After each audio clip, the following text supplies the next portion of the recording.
안암병원 이비인후과에서요 비과학을 맡고 있는 김태훈 교수라고 합니다. 알레르기 비염이라 하면은 그냥 일반 정상인 분들은 반응하지 않는데 알레르기 환자분들은 이제 과민하게 어떤 항원에 반응함으로써 이제 코에 코막힘, 또 콧물, 또 재채기 같은 걸 유발하는 질환을 말합니다.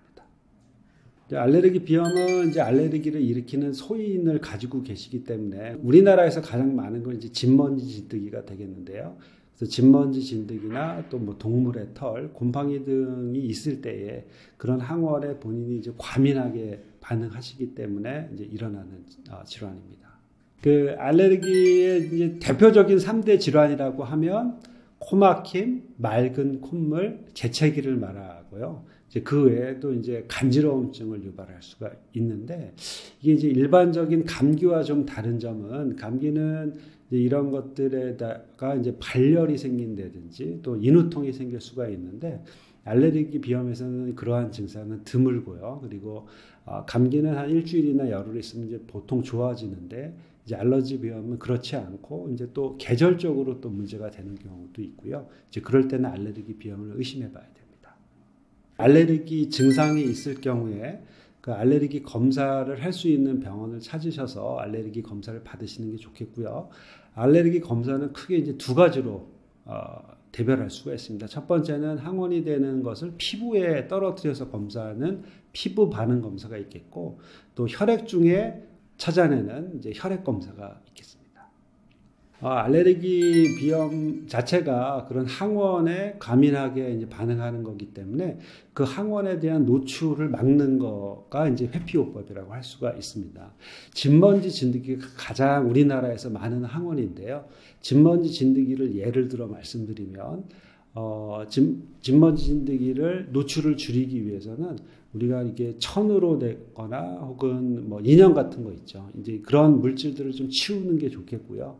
그 다음에 이제 침구류 같은 거를 한 60도씨 이상의 좀 따뜻한 물로 세척하는 게 좀 좋을 것 같고요. 그리고 집안의 온도를 한 20도 이하 또 습도를 좀 45% 이하로 해서 좀 선선하고 좀 건조한 환경을 만들어주면은 알레르기 비염을 일으키는 진먼지 진드기를 회피하실 수 있겠습니다.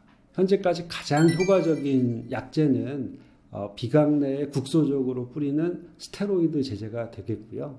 근데 저희가 이제 알레르기 비염을 이게 얼마나 지속이 되는지 또 증상이 어떤지에 따라서 또 구간을 좀 나누거든요. 근데 별로 이렇게 심하지 않을 때는 항히스타민제를 보통 처방을 하고 조금 이제 심해지시면 아까 방금 말씀드렸던 그런 국소 스테로이드 제제를 보통 쓰고 있습니다.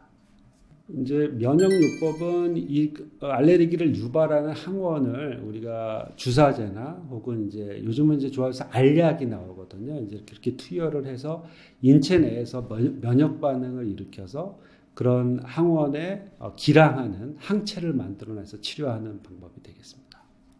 수술적인 요법으로 알레르기 비염을 근본적으로 치료를 할 수 없겠으나 알레르기 비염이 이제 만성적으로 우리 몸에 있게 되면은 코 안이 이제 비유성 비염이라고 해서 부피가 이제 코 안에 있는 비각계라는 데가 부피가 만성적으로 붓거든요. 그래서 그런 부어 있는 비각계를 적절하게 절제해 줌으로써 그런 코막힘을 해결할 수 있는 부분이 있고요. 또 알레르기 비염에 비중격 만곡증이라 해서 코뼈가 이제 휘어 있으신 분들이 있습니다. 이제 그런 경우에는 알레르기 비염뿐만 아니라 그런 비중격 만곡에 의해서 코가 막히기 때문에 그런 것들을 조절을 해주면 알레르기 비염 자체가 치료되는 건 아니지만 알레르기 비염에서 상당히 고통스러워하시는 코막힘을 이제 해결할 수 있는 이제 그런 방법이 있습니다. 이제 알러지 질환의 대표적인 질환이 아토피 피부염, 그 다음에 천식, 알레르기 비염이 있겠습니다. 근데 이러한 질환들은 이제 나이에 따라서 저희가 그거를 이제 알러지 행진이라고 부르는데요. 알러직 마치라고 하는데 이제 나이에 따라서 이제 이런 것들이 나타날 수가 있기 때문에 어떤 한 질환이라도 먼저 나타났을 때 치료를 해야 다른 질환들이 합병되지 않는 그런 이유로 한 질환이 나타났을 때 치료를 잘 받으셔야 되겠습니다. 알레르기 비염의 치료가 상당히 어렵기는 한데 이런 것 알레르기 비염의 근본적인 치료가 힘들다고 해도 중국에는 이제 증상이 없이 잘 관리하시면 편안하게 사실 수가 있거든요. 그 알레르기 비염 환자들의 대부분이 이제 약국에서 약을 타시거나 혹은 이제 개인 병원에서 특별한 알러지 검사를 하지 않으시고 본인이 이제 알레르기 비염이 있겠거니 하고 이제 약을 타시고 또 그러므로 해서 이제 치료가 되지 않는 경우가 왕왕 있습니다. 그래서 제가 아까 말씀드렸던 그런 증상이 있으실 때는 꼭 대학병원이나 혹은 알레르기 검사를 하실 수 있는 병원을 꼭 찾으셔서 적절한 알레르기 검사를 하시고 본인이 이제 어떤 항원에 대해서 문제가 있는지를 아시고 그에 맞춰서 치료를 하시는 게 무엇보다 중요하다고 말씀드릴 수 있겠습니다.